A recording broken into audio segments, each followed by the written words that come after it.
Hello friends, welcome back to my channel. इस video में हम बात करने वाले हैं बीएससी नर्सिंग वर्सेस जीएनएम। आपको कौन सा कोर्स करना चाहिए, कौन सा कोर्स करने पर आपको गवर्नमेंट जॉब मिलने की अपॉर्चुनिटी बहुत ज़्यादा हो जाती है, और इस समय कौन सा कोर्स बेस्ड है, बीएससी नर्सिंग या जीएनएम। तो आपके मन में जो भी डाउट हैं इस वीडियो में क्लियर हो जाएंगे, इसलिए वीडियो को एंड तक देखते रहें। वीडियो को लाइक करें, शेयर करें, और अभी तक चैनल को अगर सब्सक्राइब नहीं किए हैं या चैनल पर पहली बार विजिट कर रहे हैं तो तुरंत चैनल को सब्सक्राइब कर लें। बेल आइकन के साथ साथ ऑल के बटन पर क्लिक कर लें, जिससे कि सारी इन्फॉर्मेशन आपके पास सबसे पहले और फ्री में पहुंचती रहे। तो चलिए फ्रेंड्स, वीडियो को स्टार्ट करते हैं।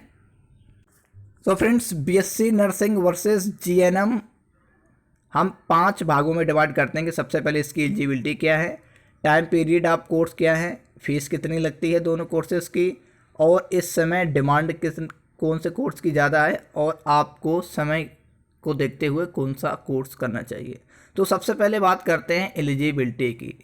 बीएससी नर्सिंग की एलिजिबिलिटी होती है आपको साइंस स्ट्रीम में पास होना चाहिए, प्लस आपका फिजिक्स केमिस्ट्री बायो स्ट्रीम आपका 12th में होना चाहिए, तभी आप बीएससी नर्सिंग का फॉर्म अप्लाई कर पाएंगे। उसके बाद में अगर आप जीएनएम की बात करें, यानी डिप्लोमा इन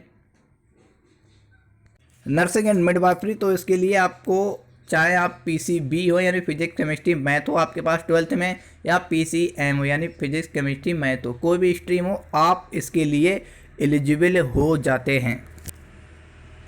अब बात करते हैं कि टाइम ड्यूरेशन ऑफ कोर्स क्या है। तो बीएससी नर्सिंग का आपका 4 साल का कोर्स होता है, और वहीं अगर जीएनएम की बात करें तो जीएनएम का आपका केवल 3 साल का डिप्लोमा होता है। बीएससी नर्सिंग एक डिग्री है, वहीं जीएनएम एक डिप्लोमा है। अब बात करते हैं कि फ़ीस कितनी लगती है। तो बीएससी नर्सिंग के लिए अगर आपको गवर्नमेंट कॉलेज मिल जाता है तो आपकी अप्रॉक्सीमेटली फ़ीस लगती है 32,000-36,000 रुपये। वहीं आपको अगर गवर्नमेंट कॉलेज जीएनएम मिल जाता है तो आपकी फ़ीस लगभग 10,000 रुपये कम हो जाती है। यही आपकी फ़ीस 20,000-22,000 रुपये आसानी से लगती है। अगर आपका प्राइवेट आप कर रहे हैं बीएससी नर्सिंग तो इसकी फ़ीस आसानी से आपको 80 से 90,000 रुपये पर ईयर देनी पड़ती है। वहीं आप अगर प्राइवेट कॉलेज से जीएनएम करते हैं तो भी इसकी फ़ीस लगभग 60 से 70,000 रुपये आपको प्राइवेट कॉलेज में देनी पड़ती है। अब बात करते हैं कि डिमांड किसकी है सबसे ज़्यादा, बीएससी नर्सिंग की है या जीएनएम की है।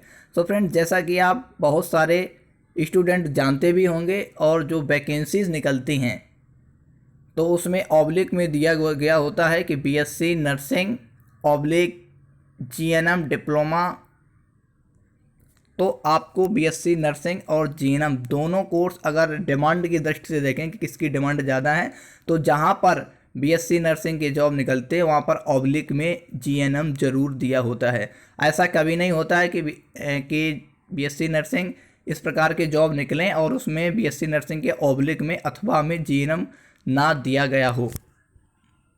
यहाँ तक कि नर्सिंग ऑफिसर के जो पद निकलते हैं उसमें भी बीएससी नर्सिंग के ऑब्लिक में जीएनएम डिप्लोमा धारकों का विवरण होता है कि आपके पास बीएससी नर्सिंग डिग्री होनी चाहिए या आपके पास जीएनएम डिप्लोमा होना चाहिए, जो नर्सिंग ऑफिसर के पद निकलते हैं। तो इस प्रकार आप समझ सकते हैं कि जहाँ पर बीएससी नर्सिंग के स्टूडेंट अप्लाई कर सकते हैं वहाँ पर जीएनएम के स्टूडेंट भी अप्लाई कर सकते हैं। और एक सबसे ज़्यादा अपॉर्चुनिटी ये होती है कि इसमें जहाँ बीएससी नर्सिंग में केवल बायो वाले स्टूडेंट, जिन लोगों ने पीसीबी स्ट्रीम है बायो में 12th में, वही स्टूडेंट अप्लाई कर सकते हैं, लेकिन जीएनएम में पीसीबी हो या पीसीएम हो सारे स्टूडेंट अप्लाई कर सकते हैं। अब लास्ट में बात करते हैं कि इस समय आपको कौन सा कोर्स करना चाहिए। तो फ्रेंड्स, अगर आप 12th पास हैं, फिजिक्स केमिस्ट्री बायो स्ट्रीम है आपके पास, और आप अगर एक डिग्री अचीव करना चाहते हैं तो आपको मेरे हिसाब से बीएससी नर्सिंग का कोर्स करना चाहिए। अगर आपके पास 12th में फिजिक्स केमिस्ट्री बायो है, पीसीबी स्ट्रीम से अगर आप हैं और आप डिग्री कोर्स अचीव करना चाहते हैं तो आपको बीएससी नर्सिंग करना चाहिए। और अगर आपके पास टाइम कम है और आपका फिजिक्स केमिस्ट्री मैथ स्ट्रीम है यानी पीसीएम स्ट्रीम है, या आपके पास पीसीबी स्ट्रीम है और आपके पास टाइम कम है, आप 4 साल नहीं देना चाहते हैं किसी कोर्स को, लेकिन 4 साल वाले कोर्स के बराबर में बैठना चाहते हैं, बराबर में अप्लाई करना चाहते हैं फॉर्म, तो आप वो जीएनएम कोर्स कर लेना चाहिए। बहुत सारे स्टूडेंट में ये डाउट बना रहता है कि बीएससी नर्सिंग करना अच्छा है, जीएनएम करना अच्छा नहीं है। लेकिन आप देखेंगे जो भी फॉर्म निकलते हैं, जो भी वैकेंसीज निकलती हैं, उसमें ऑब्लिक में दिया रहता है। ऐसा कहीं नहीं होता है कि केवल बीएससी नर्सिंग वाले ही स्टूडेंट अप्लाई कर सकते हैं। तो बिल्कुल ये मन से भ्रम हटा दीजिए। अगर आपको डिग्री कोर्स करना है और आप 4 साल देना चाहते हैं, मतलब आपका बैचलर डिग्री भी हो जाए, तो आपको बीएससी नर्सिंग करना चाहिए पीसीबी स्ट्रीम से अगर आप हैं 12th। और आप अगर चाहते हैं कि हमें 3 साल ही देना है, 1 साल बर्बाद नहीं करना है और डिप्लोमा करना चाहते हैं, तो आपको 12th के बाद जीएनएम कर लेना चाहिए। वीडियो कैसा लगा कमेंट बॉक्स में कमेंट करके बताइएगा। और अगर आपके कोई भी क्वेश्चंस अभी रह गए हैं तो आप कमेंट बॉक्स में कमेंट करके पूछ सकते हैं। Thanks for watching and subscribe my channel.